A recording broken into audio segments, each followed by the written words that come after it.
গত 20 দিনের বেশি সময় ধরে কেরালার মধ্যে একটি ব্রিটিশ F-35 ফাইটার জেট আটকে পড়ে আছে। এই জেটটা আমেরিকা ভারতকে বারবার বিক্রি করতে চেয়েছিল, সেটা এখন বর্তমানে উঠতেও পারছে না এবং ইউকের মধ্যে ফেরত যেতেও পারছে না, এমনকি সেটা মেরামত করা সম্ভব হচ্ছে না।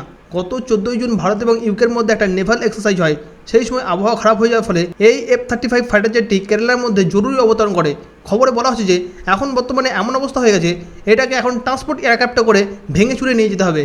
এই ঘটনা এখন F-35 এর খ্যাতিকে ভারতের মধ্যে ধ্বংস করে দিয়েছে।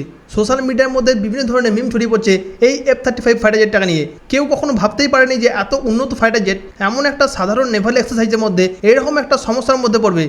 এই F-35 ফাইটার জেটটা যখন ভারতের মধ্যে প্রবেশ করে, ঠিক তখনই ভারতীয় বিমান বাহিনী টুইট করে জানিয়েছে যে ভারতের এয়ার ডিফেন্স সিস্টেম নেটওয়ার্ক এই F-35 ফাইটার জেটটাকে শনাক্ত করে ফেলেছে।